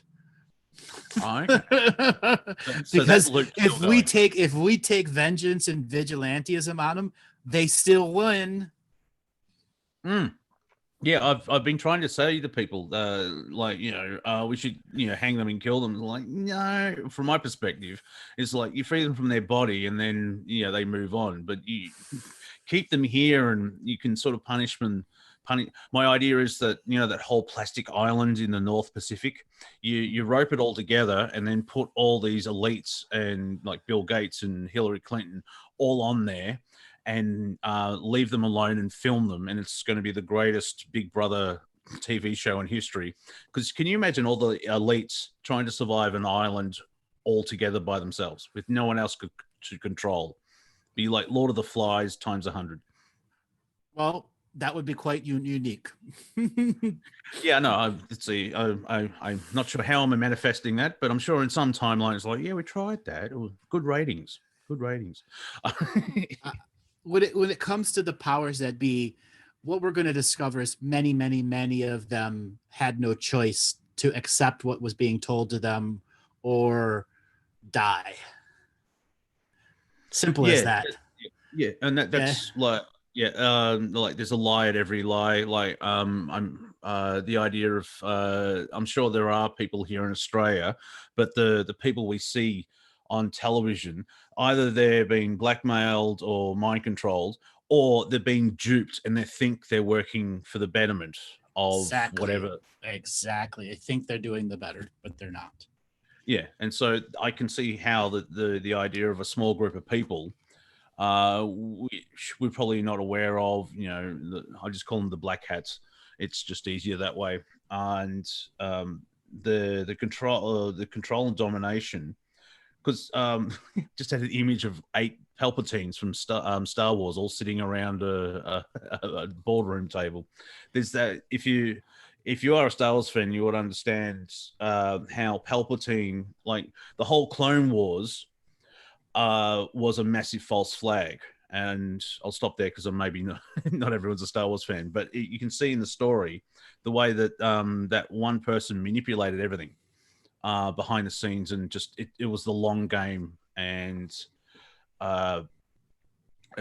what we're seeing is falling down. Like when I would talk to the general public, I hate the term sheep, but talking to the normal general public, I would, instead of bringing up with like the Queen's a lizard, I would start with just the money system. And interesting enough, there's a satirical political comedy show here in Australia called Sean McCall's Mad as Hell. It goes out every Wednesday night. Mm-hmm. And they actually had a sketch about the Reserve Bank of Australia creating money out of thin air to pay the coronavirus stimulus. Yeah, I don't know if for everyone from the conspiracy world and awakened world's like, wow, that's a step forward. Where they didn't go delve deep where central banks are all controlled, where everything else. They were just that's the level of exposure we're talking about. If a comedy show can point out that the RBA, the Reserve Bank of Australia, can make money out of thin air and we have to pay it back through taxes in generations. Just that, how you try to explain monopoly to someone. I found that was an interesting step forward in the timeline. I don't know if, 85% of the audience would know the implications from that.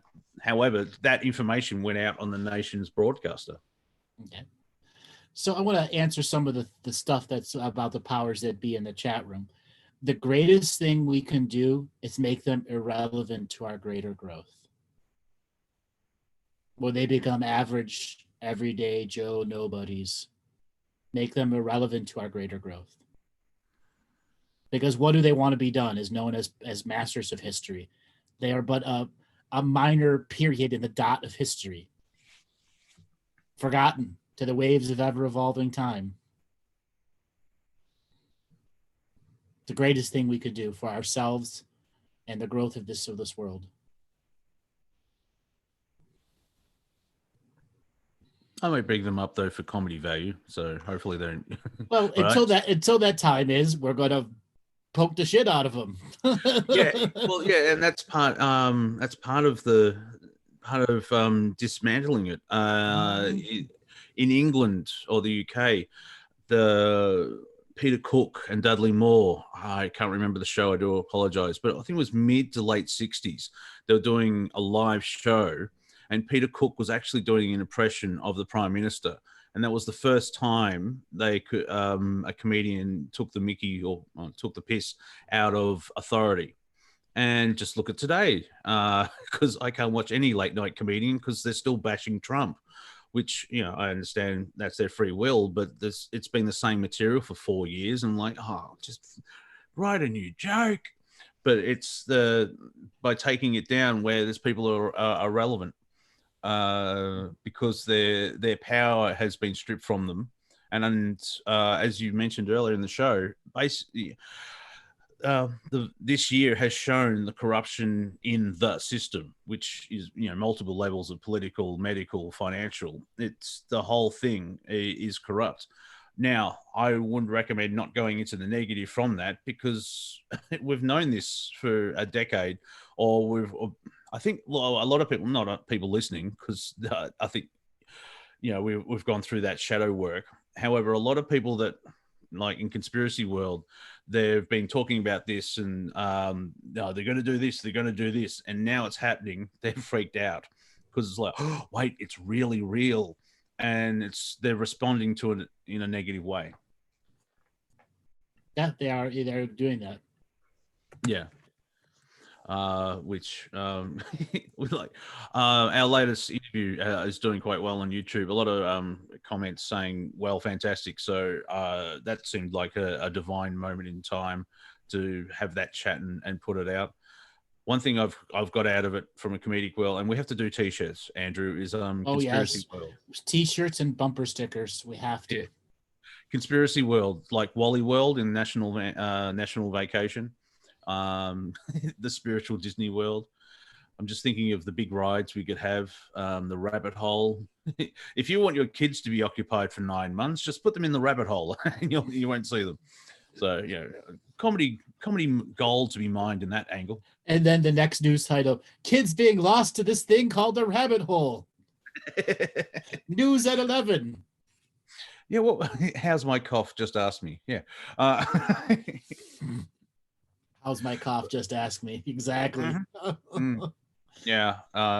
That's the part of, like, now here in Victoria, the state of emergency, I don't like the language of lockdown, because you can leave the house for 4 reasons. So it's not really a lockdown; it's a shutdown.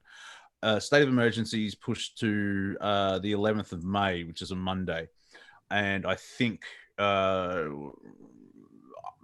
Now, if I may, do you see or sense that humanity may get a bit cranky by then? Because that's another 4 weeks. Yes, because we're having the hot flash phase of the menopause coming. Yeah. Okay. So a nice cup of tea. What are you saying? you got to take some primrose oil every evening to get your domination and control menopause syndromes under control. A hot water bottle on the lower stomach there. Or? Yeah, have somebody massage your feet. But ask nicely, and they have to give permission. Consent. Exactly. Because I think a lot of people. I saw. Is it Michigan? Yes. Yeah. Everyone's got those are agent provocateurs who have been paid to do that by big business. Ooh, and so the intent there is to try and start up the economy again, so they can. Right. Yeah. Right. Okay. You could tell by who's influencing them and by the nature of those people that are protesting that they are all paid provocateurs. Now, Andrew, let's have some fun. I'm going to say 2 words and take the ball and go for a run, or however you want to take a sports ball reference. Bill Gates. Bill Gates. Well, if I may, very quickly to preface it for the dear listeners and everyone in chat, Trump said he wanted to defund the World Health Organization, or WHO. Great name. We're here from the WHO. What? And Billy came out and said, "Oh, this is terrible." Blah blah blah on Instagram, and he's been deleting comments on Instagram because you could see them like, "This is the 3rd time I'm saying it. You suck." Over to you. So, well, Bill has been getting hammered with the dislikes, hardcore. Bill is struggling to be recognized as a positive force to humanity. But as soon as he put out Windows XP and Windows 7 and Millennium, he fucked himself for all of eternity. Yeah. Okay. I love because I know he's trying to make up for Windows Millennium. Okay. Millennium. I like that term. And we're not even talking about what Microsoft did to Skype. Okay. He's still trying to make up. So I will say this, and a lot of you may not like this. He is actually trying to do good now. But when a sociopath does something for good, they have a plan behind it. Yeah. He's still a sociopath. Yeah. Okay. Is that because it's like I'm going to delve into Disney Star Wars, where people that like The Last Jedi say, look, Luke's a hero because he saves the rebellion or the rebels, whatever, at the end. Yeah, but he sucked 12 years earlier by allowing all this to happen.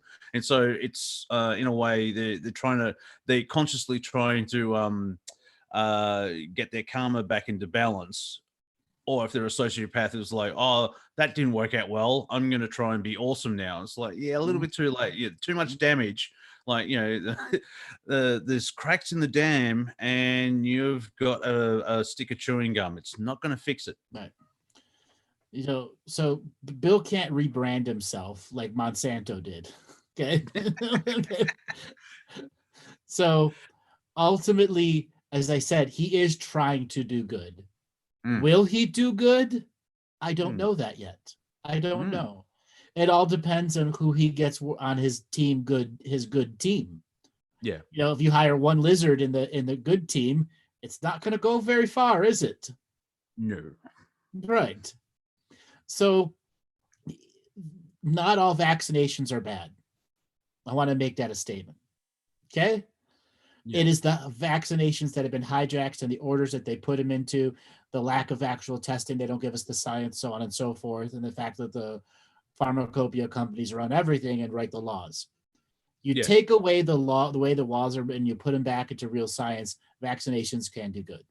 But we are in a situation where the majority of the vaccinations and the orders that we give them to you, they are bad. Okay. And I want to say this for anyone that deals with absolutes, you're a Sith. Okay. You're a Sith. As long as you're saying is absolutely only this, you're a Sith. Fuck off. Okay. Yeah. It's an infinite universe. Guess what? We would have never gotten over polio or any of those other things that were killing off everyone in the 20s, 30s, 40s, 50s, and 60s. Until then the vaccinations got hijacked for a different process. Okay. Yeah. If you're a martyr to vaccinations, you're a martyr to vaccinations. Well, that's your choice. Yeah, I've been referred to as an anti-vaxxer, and all I said is we should have stronger testing on vaccines. Because if you look at the insert that says it may cause death, I'm not gonna. I'm gonna think about it like, what do you mean may cause death? Like the antidepressants may cause depression. I'm not sure. This is like, because it's I find that extremely amusing where it may do the opposite, because everyone is completely different, so they try and uniform it. Like with the coronavirus, if you go through the actual procedure, it could be up to 2 years safely done. Most vaccinations need 10 years of trials before they can be given in mass to human beings. But a vaccination and the patent behind it will be useless. That is ultimately why they've rushed all these vaccines into place, because it's the patent laws that are driving them. Yeah, so it comes down to money, which is profit versus humanity. Correct. That's a theme that I've noticed keeps popping up. I'm like, oh, really? Mm-hmm. And of course, yeah, and right, yeah. We can turn left in this conversation.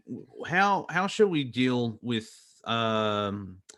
finance and because money originally is here to help people? It's a form of energy. No. You go back to the Babylonian system. That was the original creation of money. It wasn't to help people, it's to control people. All right. There was a perfectly good barter system in existence already. Okay, because my joke is, how can I carry around 4 chickens to buy a cow? You go to the bazaar. That's from 8 a.m. to 6 p.m. Monday through Friday that everyone shares.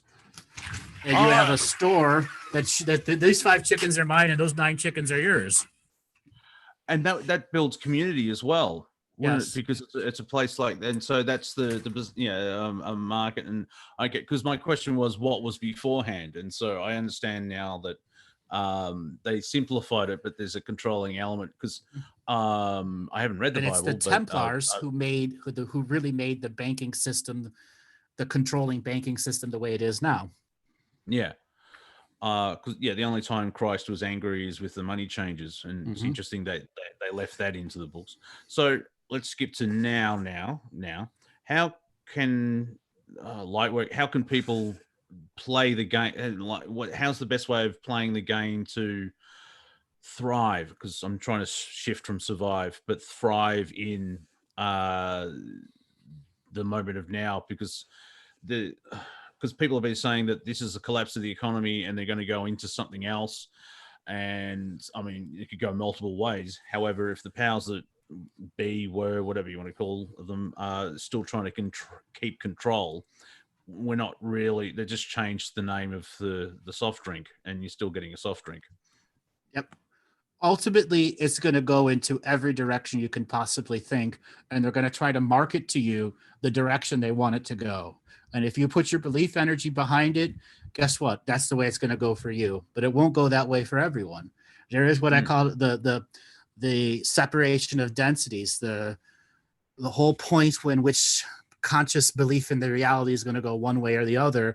And it's not about the pendulum of choice anymore. It's the infinite choices that will be there for us to choose. Okay. And so if you've bought a lot of toilet paper, that's now currency for you. Pretty much. Yeah. But it's still, I did mention that when you mentioned that, you used to see people dying from dysentery, and it's a collective memory, hence all the paper toilet hoarding now. I'm not going through that again. Yeah. Pretty much. Like when I was I'll reiterate that story. When I was first reading the Akashic Records, I'm finding all these commonalities that everyone died, like 90% of the world share, 97% of the world shares that experience. Okay? I had to learn that from the Akashic Records so I can learn how to filter out the irrelevant data points of what I was looking for. Yeah. Because if I'm going to read somebody, what's the significant life of the last person? Well, you both shit yourself to death in London in 1885 during a freaking, outbreak of dysentery. Yeah, and how's that going to happen? But in all reality, they want to know about the love that they had before they shit themselves to death. Okay? Yeah. The important bit is like, yeah, you died because your colon collapsed. Well, thank you. I'm not coming back to you. He talks shit all the time. Exactly. So, what was the question that the idea? Well, I've got my own sort of personal question of how did the Earth get its name, but we could talk about that a little bit later, I guess. The Greeks. Pardon? The Greeks. Okay. The Greeks came up with the term Earth. Okay, and is that from Terra? No, it was one of the goddesses came up. I don't remember the actual lore of it, but it was the Greeks that made it modern canon. Okay, cool. Yeah, I just find that fascinating. And the word Gaia is something that was created in the 1990s. It didn't exist before that, or the late 1980s. In Doctor Who, it's referred to as Sol 3. Because we're the third planet from Sol, which is solar. Which I find interesting, but I'm sure that's just science fiction persons being cheeky in a good way. Like, well, yeah, the sun's called solar. Like, that's always a good question to freak out. What's the closest star to Earth? The sun. The sun. Big. Have you noticed the sun's gone racist as well? Because I remember in the 80s when it was yellow, but now it's turned white, and clearly it's. Yep, the sun's racist. There you go. Why is it? Has the sun actually turned white, or is it just the perception from the viewer from our planet that it is white, or a bit of both? It's the pollution in the sky. All right, so it's the light refracting through the atmosphere, yes. And then the ice crystals that are up there too. Okay, cool. Yeah. Well, we are nearing the end of the show. And Monty, we just did a quick recorded show and you've got it up on your channel. Why don't you give people a way to get a hold of that? Go to YouTube and type in Wafer Thin Entertainment. Monty Dean also brings it up, or just Monty Dean, Andrew Bartzis should come up as well. It's about an hour and 15 minutes. And I think it was Twitter and Facebook I put up as like Andrew Returns, and he's just talking about what people are doing in quarantine, and getting a lot of good feedback actually. Yes. It felt, it wasn't a quick hour, and it just felt very natural. It was like, and of course, if you know Andrew and watch his shows, you could talk about cookies for 7 hours. Well, in Egypt, they added snails. Ooh. Snail cookies. Yes. They're slow but tasty. Yes. Do that. And if you are on Twitter and brave that lunacy, I'm at Real Monty Dean. And to let everyone know, we will be doing another comedy show next Friday, not this coming Friday. We're going to start with every other Friday doing a comedy show. And as the likes, shares, and comments grow on each and every one, we will do more comedy shows. So spread the word. Comedy is coming Fridays, 6 p.m. to 8 p.m. every other Friday right now, until you all get the mass share storm going and spread it around the world. All right, Robert, take us away.